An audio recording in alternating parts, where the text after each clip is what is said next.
gastroesophageal reflux disease. An obese male with 8-week history of asthma-like symptoms complains of intermittent squeezing, chest pain, especially at night. Remember in cardiology, we talked about chest pain, especially at night. Cue you in onto Gerd. What would be the histological changes with this pathology? Histological changes for Gerd is going to be basal zone hyperplasia, elongation of the lamina propria with scattered neutrophils and eosinophils. And this is the key pathological finding when you're talking about Gerd. So what is the pathological term to describe the histological change of this chronic reflux that affects the esophagus? Histological change that affects the esophagus, especially after long-standing Gerd, is going to be metaplasia. And metaplasia is going to be reversible, okay? And so what is the tissue that the esophageal tissue changes to? And that is going to be more of a gastric tissue. And the gastric tissue is going to be this columnar with goblet cells, okay? So because of the Gerd, you have the bottom portion of your esophagus, which is non-keratinized squamous epithelium, changes to another normal tissue, i.e. metaplasia, and that is going to be columnar with goblet cells. And that whole pathology is known as Barrett's esophagus, and that's a metaplasia. Now, metaplasias can lead to dysplasias and eventually carcinomas, and that's why we key in on Barrett's esophagus so much, is that it can be a precursor to esophageal adenocarcinoma. A patient presents with severe heartburn, telangiectasias, and exam showing multiple ulcers at the distal ends of the fingers. Skin biopsy shows calcifications in the soft tissue on the dorsum of the elbows.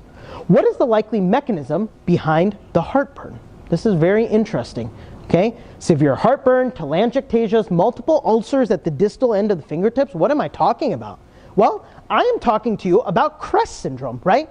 Calcinosis, Raynaud's phenomena, sclerodactyly, esophageal dysmotility, telangiectasias, okay? And what happens is in sclerodactyly, or in Crest syndrome, this is a form of limited scleroderma, and that causes a esophageal dysmotility because of this fibrous replacement of the lower esophageal sphincter, and this can cause secondary Gerd.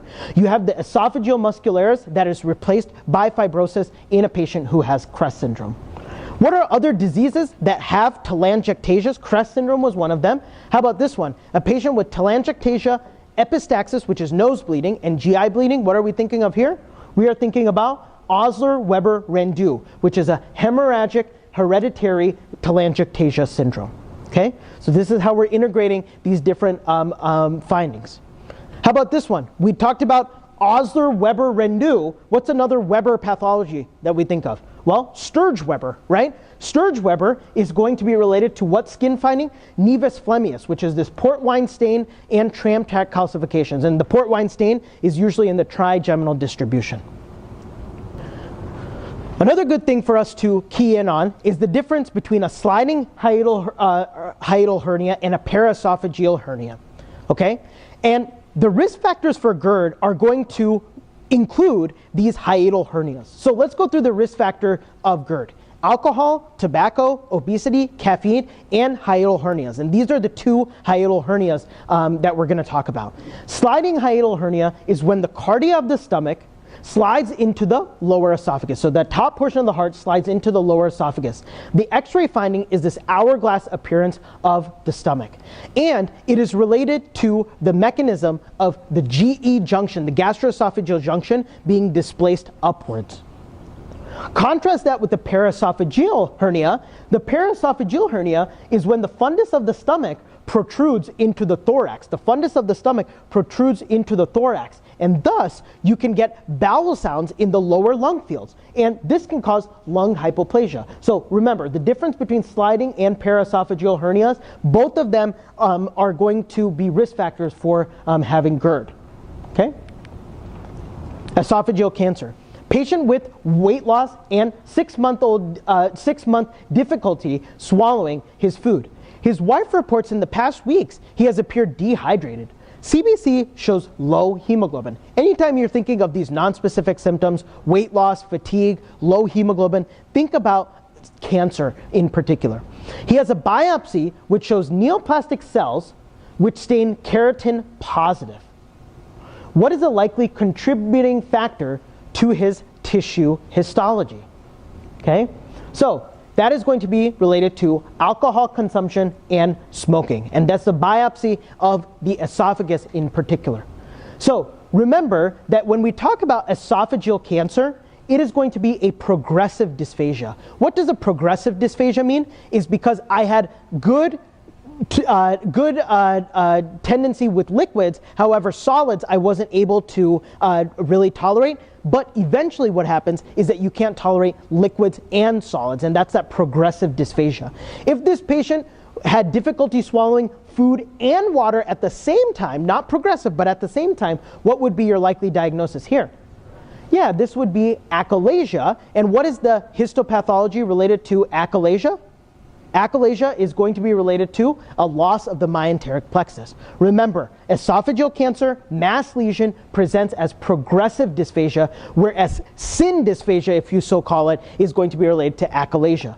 Remember the myenteric plexus that is lost in achalasia. What is the normal function of the myenteric plexus? It is going to be the innervation of the inner circular and outer longitudinal muscle. So key things for achalasia for you to know.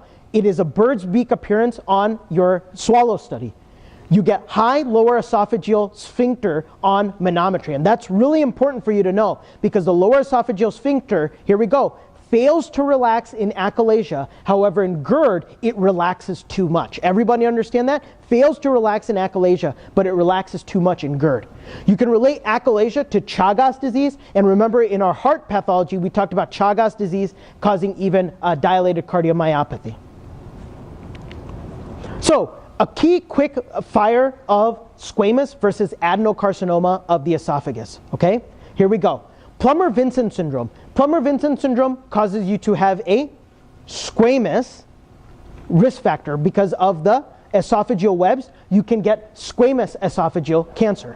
What is Plummer-Vincent syndrome? It's going to be a triad of dysphagia, glossitis, and iron deficiency anemia. And the dysphagia is going to be related to esophageal webs.